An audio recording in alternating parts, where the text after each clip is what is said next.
Good morning again, everyone. Welcome, welcome, welcome. Here we are again. Our discussion this morning is going to be about trust. Trusting in God, trusting in the spirit world, and trusting in ourselves. As usual, I have my assistant, my lovely assistant. She's all suntanned this morning, I have to say, sitting next to me. And so when I'm looking in a weird way over there, that's what I'm doing. I'm looking at my assistant Carolyn, who's going to be asking us the questions. Again, thank you for sending in your questions.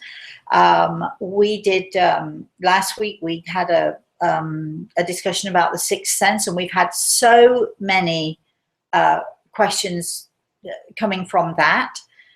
So we're going to probably do that again. We're going to be doing some repeats and having more questions and giving more people more opportunities to ask questions on the different subjects that we like to be involved in.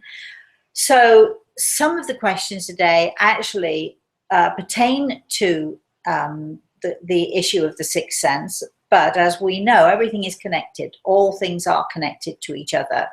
So I think we'll just dive straight in. I don't know, Carolyn, are you ready for us? She's ready for us, yeah. So let's have the first question, can we? Good morning. Nancy from Montana asks, how do I know if my husband is cheating? Good morning, Nancy. Oh boy, well, I suppose this is a discussion on trust. How do you know your husband is cheating? Well, let me just give you one or two little tips. When you know, there is something inside of you, there's something that tells you. That something that tells you is often the voice of your soul. And if you pay attention to your soul, you'll learn to hear the heartbeat of your soul, and you'll learn to hear the voice of your soul.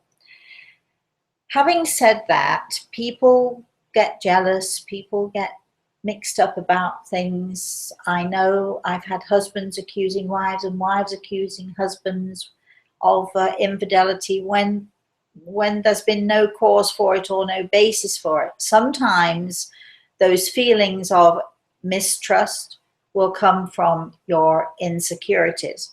But if you can try to put those insecurities aside and you can sit very quietly and connect with your soul and connect with those in the spirit world who you love.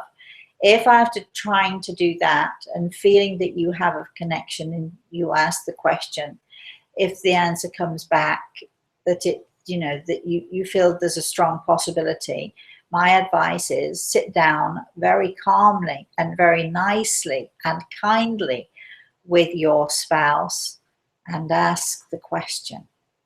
Just simply ask it. We often don't ask the question because we'd rather not know the answer. Again, I'm speaking from personal experience. I think when you know, and if you really are at that point of knowing, then just sitting down and discussing it is the best thing. You don't want to be in a relationship where there is no trust. It won't work no matter how many times you try. And, very often in a relationship, a partner strays and they come back and they are, sorry for what they've done, and it can work. So I don't know what your relationship with your husband is like, but have a discussion. Trust in yourself and in your ability to have a quiet, nice, and kind discussion and see what comes out of it. Next question. Kelly from Florida says, hi, Rosemary. My husband suddenly left me and my 3 kids last year, and we are now divorced. I was so surprised when he left that I'm having a hard time knowing when I should trust another man with my heart and my kids. That's a tough one, and it's only been a year. I'm sorry, what's the name of Kelly. This young lady? Kelly. I'm very sorry that you're going through this, Kelly. Okay, let's talk about trust a little bit. Let's go a little bit deeper into trust. Most of us say we trust in God, and we do, but it's not easy trusting. It's not easy trusting in God. You can say that you trust in God, but talking about trust and living your trust and living your faith is a very different thing, and so there's often a very hard thing to do. You shouldn't be thinking right now about how do you trust another man, especially with your children. You shouldn't be thinking about that, darling. What you should be thinking about is how can you learn to trust yourself? Because until you can learn to trust yourself, until you can learn to trust your own feelings, your own sensitivity, your own wants and needs, until you can learn to do that, then you won't be able to trust anyone else fully. And my suspicion is, talking to you, that even through your marriage, you didn't trust yourself. And if you have a lack of self-worth, then you're always going to be looking for a partner who can fulfill your needs and fulfill your lack, and to try to give you a sense of self-worth. You need to work on you. You find a way to trust yourself. You find a way to fulfill your own needs. You find a way to build on your self-worth. When you don't need anyone is when you're going to find the right person to share your life with. And so work on trusting yourself. Great. Next question. Penny from Victoria, Canada asks, how do I answer clients' medical questions? I find it scary at times, as Spirit's answer can be strong and clear, and other times not so. And who is this again? Penny. Penny. Yeah. Penny, it's hard to answer this question because I don't actually say what your profession is. But when you're talking about listening to spirits, I'm assuming you mean listening to people in the spirit world. When you're talking about listening to them, it's always difficult to assume, but I'm going to assume that you are then some sort of a sensitive or possibly a medium or whatever. All right, let's say someone comes to you with a medical issue or a medical problem. Don't answer them, is my advice. And you can do whatever you want. I always refer my patients to the medical profession, always. You know, when you're doing this kind of a job, whether you're a therapist, whether you're a spiritual medium, whatever it is you do when you're working with other people, you have a responsibility, and you should always be mindful of that responsibility. Trust in yourself, trust in what you're hearing or seeing or what have you, but also trust that you are not all knowing and you are not all seeing, and it is not your responsibility to tell people what they should or should not do or how they should or should not medicate themselves. I always advise, in fact, I won't take patients on unless they are seeing a doctor, unless they're under a doctor's supervision or a medical professional supervision, because that is my responsibility. My responsibility is to guide them to the experts. And I'm not an expert on anatomy. I am not an expert on medical, on physical health issues. I might know a lot, but the medical profession can advise, and I will work with the medical profession very often to make sure that the patient has all that they need. So, Penny, don't answer the medical questions. Refer your patients, your clients, whatever you call them, refer them to someone who knows better. Next question. Hello, Rosemary. It's Julie from Australia. Hello, Julie from Australia. My question is, how can we tell the difference between what we think is our sixth sense and our imagination, or wishful thinking? Well, let's talk about trust, okay? So I trust in God. I certainly trust in Grey Eagle. My problem comes in trusting myself. So I always have doubts. I'm very skeptical. I'm probably the most skeptical person you'd ever wish to meet. So when I'm hearing, seeing, sensing, I am skeptical. So what I do, and I've always done for years and years and years, I use the 3-time rule. And this is what I would advise you to do, or anyone to do, in any walk of life, no matter what it is. So if I'm hearing a voice from the spirit world, or if I'm seeing something, I will say, okay, I acknowledge what I've seen or heard. I acknowledge it. I trust in myself to know that I've seen it and heard it, but I'm not trusting exactly quite what it is or why it is or why I'm hearing what I'm hearing. So I'll trust it, I acknowledge it, but I'll put it to one side. If I hear the same thing a second time or see the same thing a second time, I acknowledge it and I pay attention. I begin to pay attention, because if I'm hearing it a second time, then it's possible that this is real. It is not my imagination. It's possible that it's not my imagination. You know, I'm saying it's possible. But if I hear it, see it a third time, I will accept that it is not my imagination, that it is a reality, and I will go forward with it. But I always apply that 3-time rule, and I've found over the years that the 3-time rule never ever lets me down. Now, I will use the 3-time rule not just with my psychic abilities. I'll use the 3-time rule in the kitchen. If I taste it the first time, it tastes okay, I'll taste it the second time. If it's better the second time, I'm always going to try it the third time just to confirm. So using that 3-time rule in every walk of life, I find, is an extremely helpful thing. How can you tell what is imagination from what is reality? Time, experience, using the gift again and again, using the 3-time rule, remaining skeptical, but trusting. Now, this is where trust comes in for me. I trust in God. I trust in Grey Eagle. I trust in my angels, and I trust that they will guide me and they will steer me. I don't necessarily trust that I'm always going to listen. I don't necessarily trust that I'm always going to pay attention. But I do trust that when I am listening and when I am paying attention, I'm going to be guided in the right direction. And this is where trusting comes in. Next question.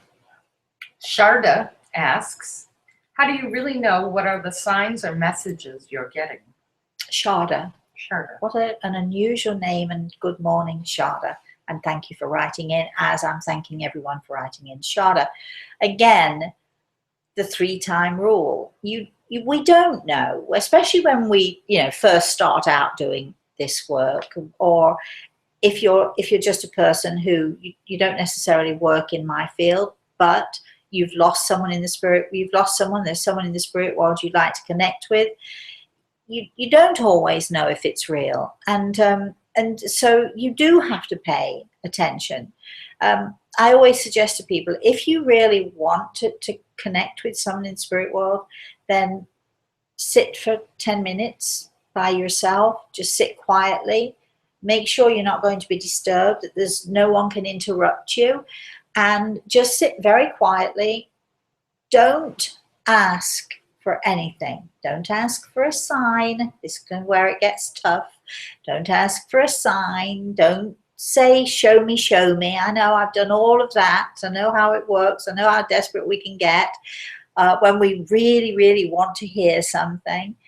But just sit for 10 minutes very quietly and say to those in the spirit world, those you love or those you would like to connect with, this is my 10 minutes with you. I'm just here for you.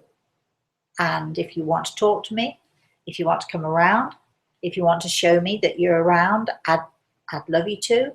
But I'm just here to spend 10 minutes with you. And if you'd like to spend those 10 minutes with me, that's great. Then, this is the tricky part. This is where you have to trust. You have to trust yourself, that you can see, that you're not blind, that you can hear, that you're not deaf, and that given time and practice, something will happen. You trust that. You have to trust those in the spirit world, that if they're busy and they're not going to come around, it's okay. But at some point, you need to trust that because they love you as much as you love them, they will want to be around. And then you have to just shut up. be quiet, listen, pay attention, look, pay attention, and wait. And it's that little word, patience, that is the most difficult. But if you trust in the spirit world and you trust in yourself, and most importantly, if you trust in the love that you have for them and the love that they have for you, sooner or later, it might take a day, might take a week, a month, it might take a year, it might even take two. But if you persevere and you give them that 10 minutes every single day, I'm pretty sure it won't take 2 years. I'm pretty sure it won't take a year.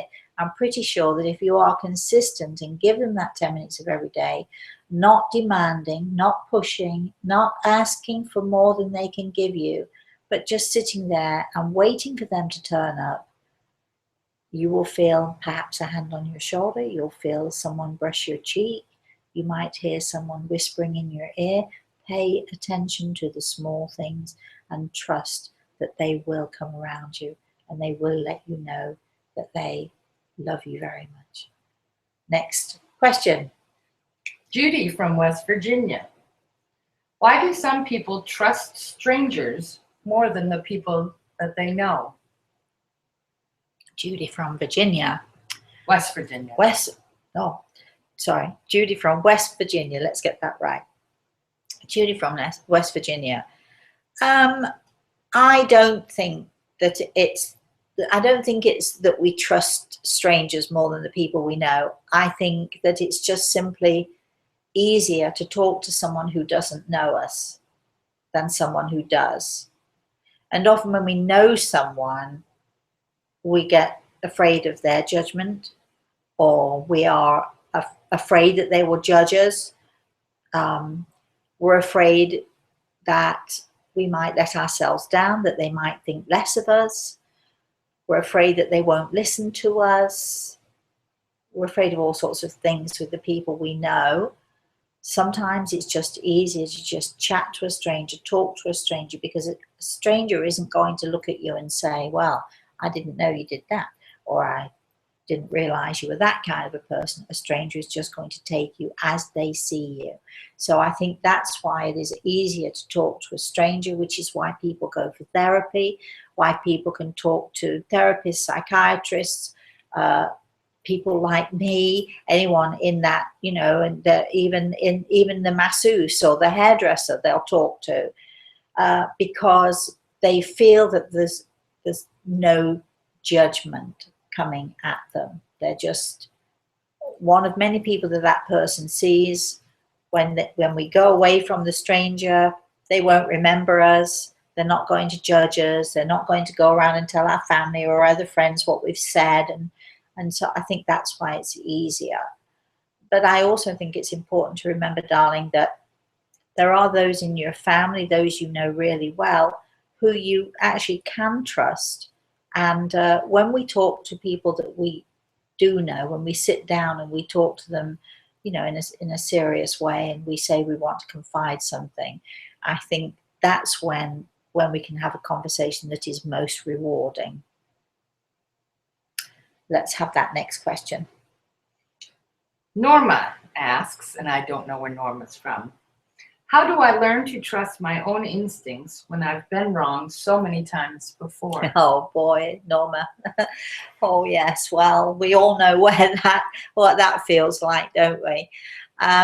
Again, here we come with the 3-time rule. I think what we have to understand is that so often, if we're feeling needy, we're feeling desperate, if life isn't going the way we want it to go, or if we're lonely, or if we're a bit desperate to have someone in our lives, whether it's a friend or a partner or whatever, a spouse, whatever, in our eagerness, in our desperation, we tend to leap in and not look. We tend to feel that it's right, because in the moment, in the short term, it feels it doesn't necessarily, it's not necessarily that it feels right, it is that it feels good. So in the short term, It's good to have someone to hold. It's good to have someone to talk to. It's good to have someone to go to the movies with. It's just a good thing. And so you need to, when you are looking at your life and you're looking at your future, you need to step back and you need to ask yourself, now, are these my instincts working, or is this my desperation working? Am I just lonely, and is my loneliness what is leading me to this situation? Or what do my instincts really tell me? So before you actually leap in with both feet into a relationship or into a friendship of any kind, before you actually make the decision that, yeah, this is right for me, you need to just sit back. And my suggestion is, with anyone in this situation, how am I ever going to trust again? Or how do I know that, my instincts are, let's say, good instincts? Make a list of the things that you want in life. And the list can be just 5 things, or it can be 10 things. Make a list of the things that you want in life, and make a list of the characteristics of the people that you want in your life. For instance, if you want a man in your life or a woman in your life, you write down, what are the most important things? What are the most important character traits? Do I want someone who's kind? Do I want someone with a sense of humor, etc.? And so make that list. And as you are becoming more acquainted with this person, see the things that are on that list of the things that you want. Does he have the certain requirements on that list? Likewise, make a list of all the things that you don't want in someone. And if you even catch the merest glimpse, for instance, you don't want someone who has a temper. You don't want someone who's irritated. You don't want someone who doesn't have a sense of humor. And when you are meeting people and becoming involved with people, you can quickly tell whether that person has that quality of, no humor, for instance. I couldn't possibly be with anyone at all that does not have a sense of humor. So if I see someone who doesn't have a sense of humor, I'm with someone who doesn't have a sense of humor, then I'm immediately going to say, no, this person is not for me. This person is absolutely not for me. Someone's opening my front door, so you can hear all kinds of stuff going on behind there. But so just pay attention to the character traits of this person that you're meeting, because within 5 to 10 minutes you can tell if you're on the same wavelength, if they've got a sense of humor. Another thing that you always need to pay attention to is this, and it's the downfall of many of us, and it's been my downfall certainly. When we are needy, when we are looking for something in our lives or someone in our lives, we tend to try to be what we think that person wants us to be, instead of being ourselves. So for instance, if somebody says, what kind of movies do you like? And you say, well, what kind of movies do you like? And they say, oh, I like horror movies. And you don't say, oh yeah, I like horror movies too, because at some point during that relationship, the relationship's going to fall down, because you're not going to be the person he thought you were. He would think you're the person who likes the horror movies, but you actually don't. Always be yourself. And if it drives someone away, if you say, well, I'm a very sporty type, and they're not, sooner or later that relationship is not going to work out. So let it go immediately. Don't struggle to make it work. A relationship will work instantly or not. But keep that list and pay attention to what's on your list of what the characteristics that you want.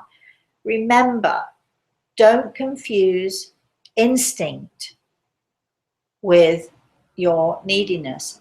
You can trust your instincts, because your instincts come from within your soul. Question your instincts. Is this really instinct, or is this my neediness getting in the way? That's, try and do that. And then you're on the right track. Next question. This question is from me, and it kind of Oh, so goes. from you. Did I say you could have a question? Well, it kind of goes Okay. with the Kelly from Florida question. Okay, go ahead then. How would she help to rebuild her children's trust? Because stepdad walked out. So how will she help her children to learn to trust another man? That's not a bad question. How do we help our children to trust? See, I always want to ask a question, answer a question with a question, but I know I can't do that. But how do we help our children to trust? You know, our children are very vulnerable, and it's our responsibility, especially when they're younger, it's our responsibility to make sure that the environment we put them in, as far as we can, to make sure, and I know people get themselves in difficulties, and I know that, you know, they're abusive relationships. We can't always protect our children, but we can always teach them the right way. And the only way to teach our children the right way is by our example. If we dive into a relationship too soon, you know, 1 minute we're single and the next minute we're living with somebody, and we've hardly had time to breathe in between, and we're living on the hope that the relationship is going to work, you're teaching your children to be impulsive with their trust. And we should not be impulsive with our trust, and we should not teach our children to be impulsive with their trust. Your children, we teach our children how to be, and we teach our children how not to be. I was very fortunate in that I grew up in a very dysfunctional family. My parents despised each other, and through them despising each other, unfortunately, all of that anger, that frustration, that bitterness, all of that overflowed into our family and onto us as children. I don't believe when people say, well, I'm a sex offender because I was abused. You have a choice. I don't believe when somebody says, well, I shout and scream because I'm just like my father, I'm just like my mother. We all have a choice. At some point, if we're being sexually abused as children, at some point we know it's wrong. We feel it's wrong. If we are being abused in any other way as children, we know it's wrong. If somebody beats us, and I'm a child who was beaten as a child, you know it's wrong. You know that it's wrong. And at some point, as you grow up, all of us face a choice. We continue on the path that we have been on, that we know, so we become abusers ourselves, or you choose to get on a different path. But there is always a point where you have a choice. And if you're one of those people who's made the wrong choice, you can still make the right choice. Turn it around and make the right choice. Because you can blame God for things. You can blame your parents for things. You can blame anybody for things. But when you become an adult, whether that is at the age of 10, 15, 20, 50, whatever it is, you grow up, whatever age it is that you grow up and you become an adult, that is that moment when you have choices and you choose to do the right thing or you choose to do the wrong thing. So if you're a person who is continually going into relationship after relationship and dragging your children into that relationship or those relationships, hoping and praying because, and I understand, because you're desperate, or because you're lonely, I get it. I know why people do this, and I'm not judging or condemning, but you're dragging your children through this as well, and that isn't right. I would rather, as a parent, live the rest of my life on my own than drag my child into a relationship that I'm not sure of, that I'm not certain of. Now, it happens that I'm a very strong person. So you might all think, well, that's easy for me. But it isn't easy. But you teach your children by your example to trust, who to trust, how to trust, when to trust. You teach them by your example. And if your example is a poor one, then they're going to follow your example until such point where they become adults and they then make their choices. We all have a choice. I don't remember how old I was. I do not remember that moment when I decided that I did not want to bring my child up into an environment that I was brought up in. I certainly did not. I was fortunate, if you like. I learned how not to be, and I made the choice not to bring my child up into the same environment that I was brought up in. Everyone has choices. And what is the question for Kelly? We have choices. We all have choices, Kelly, darling. And those choices are not always easy. Let me assure you, they are not. And I'm one of those people who has cried myself to sleep. I've been lonely. I've been all of those things that many of you out there are listening to. I've been all of those things, had all of those experiences. I'm not saying it's easy, but when you look at your children, choice should be an easy one. And now for the personal question. I hate this personal question. I never quite know what's coming. I sort of want to duck. Go ahead. What is the personal question, Carolyn? What is the one thing that stretches your tolerance or that you find difficult to tolerate? Oh, and why? That's easy. That's an easy, so easy question. There are two things that in my country would say there are two things that get my goat, which means there are two things that upset me to the point of intolerance. Now, having said that, I advocate tolerance in all things. I stress that we should strive for tolerance in all things. It's one of those things that we really need to do, all of us need to do, okay? And I can trust myself, because we're back to trust again, I can trust myself to be tolerant in most things, but there are two things that push me very quickly and very easily to my limits. Two things. One, I cannot tolerate meanness. If I see someone being mean to someone else, if I hear someone being mean to someone else, I can feel that intolerance clutching at me. That doesn't mean I've never been mean to someone. It doesn't mean I've never been guilty of it, because I have.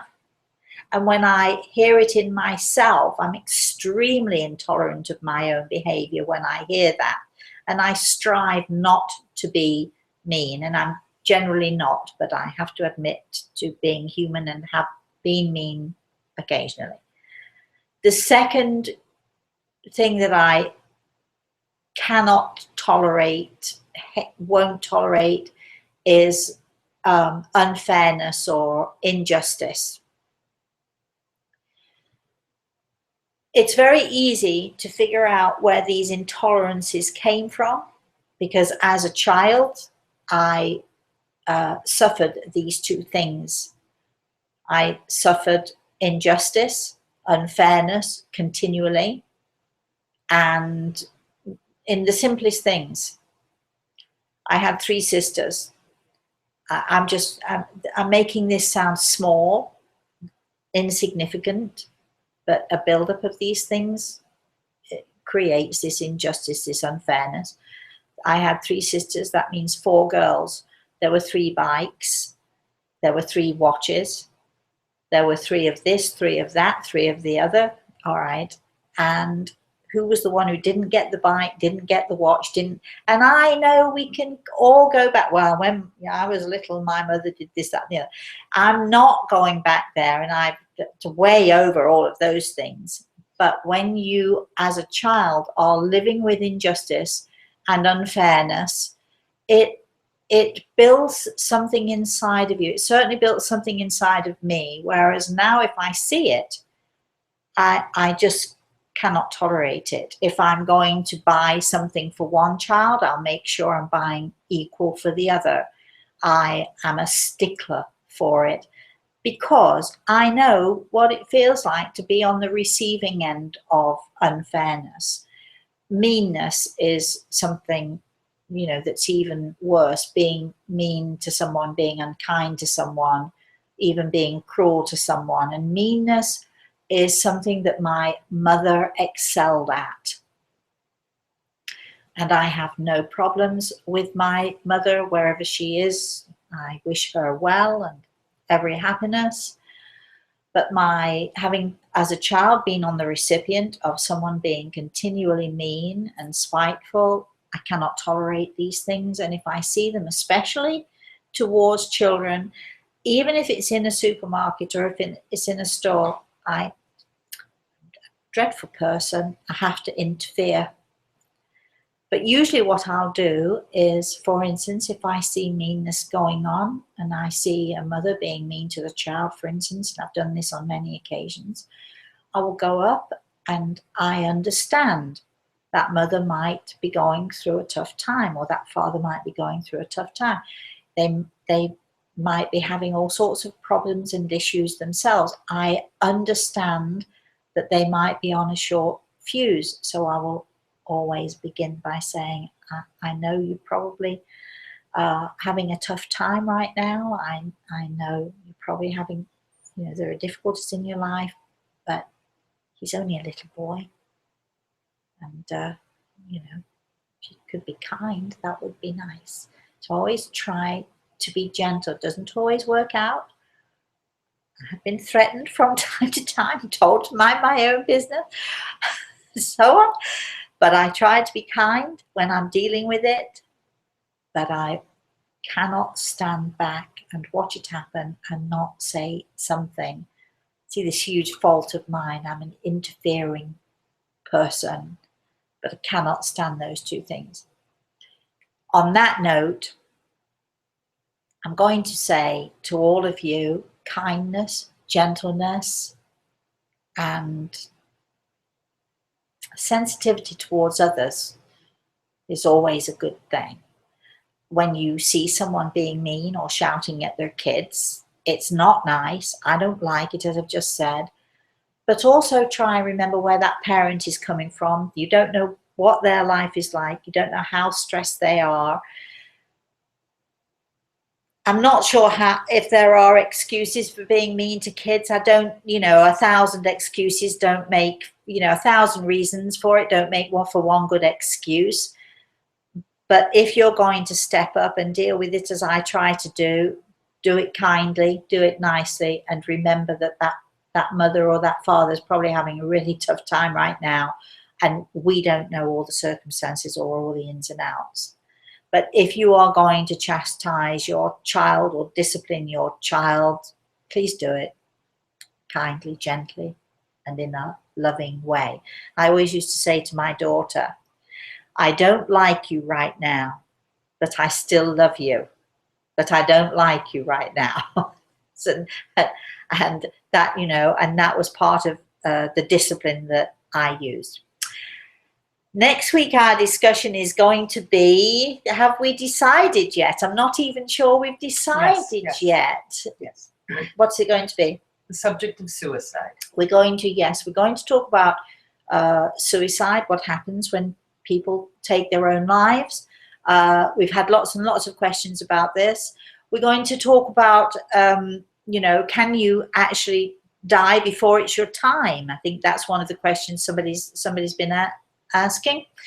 And there are lots of theories about what happens when you take your own life, and I'm going to be talking about that from the perspective of those in the spirit world, and maybe even one or two people who have themselves taken their own lives. And I'm going to perhaps be talking to a young man who I know very well. I know his parents very well.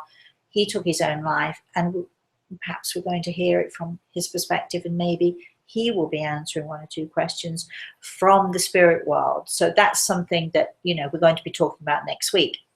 In the meantime, we're also going to have some special events going on the YouTube channel. So if you want to see this, share this with others, please do. Please subscribe to the YouTube channel. I like it that we get all of these hits and that people watch, and that's great. But can you subscribe too? It's why do we want them to subscribe? We're going to be offering a special contest, right? Just for YouTube subscribers. Okay, so we're going to be offering a special contest. With that must mean there are prizes of some kind or another to people who subscribe on the YouTube channel. It's not going to happen straight away, but we're going to, over the next few weeks, we're going to announce that and also announce what you can hope to win in that. There's just a little bit of fun that we're going to have. So go to Facebook. If you need to ask any more questions about what you've heard today, www.rosemaraltea.com. Go to my website, email me at rosemary@rosemaraltea.com. Ask your questions. If you have any questions for next week, don't hesitate. Again, email us rosemary@rosemaraltea.com. This is our 20th year of my publishing my first book, The Eagle and the Rose. So we're going to be planning all sorts of fun things. And also check out the cooking channel. We're also, that's my cooking channel. So it's not really a cooking channel, is it? It's the cooking videos, because they're fun. We're going to be doing more of those. And we're also going to be having story time. We're going to be telling stories, some of them spooky, some of them not so spooky. I'm going to be telling stories. Some you will have heard, some you will have read through my many books, and some will be new stories, and they're going to be sort of like 5 or 10 minute story time. If you have a story that you would like me to read out on story time, remember it's got to be a good one. And it's got to be to do with the spirit world, or is this world, our world. But if you have a story that you'd like to share with us and that you would like me to read out on our story time, again, Rosemary@rosemaraltea.com. Do we have any other information? We do. What is it, Carolyn? Just wanted to remind everybody that you're going to be at the Cosmic Center in Sarasota, Florida on September 17th. You'll be doing a workshop in the morning, giving messages to the audience in the afternoon. And tickets are available at rosemary.splashthat.com. Splash what? Splash That. Oh, so tickets for the event on this 17th of September. 17th of September. It's going to be fun. Workshop in the morning. I'm going to be teaching people how to connect with their senses, with their sensitivity, to learn to hear more, to feel more, and so on. And then in the afternoon, we're going to be asking the spirit world to join us, and I'm going to be going through the audience and giving messages, which is always a fun thing to do. Can we have the whatever that was for the time? I'm no good at this. It is on your Facebook currently. On Facebook. All right. So click on the link. Yep. What is it again? Rosemary.splashthat.com. Rosemary.splashthat.com for tickets. If you want more information about that, again, don't hesitate. Please join us on Meetup, join us on Facebook and Twitter, and Rosemary@rosemaraltea.com. Thank you for listening. God bless you, and I'll see you next week.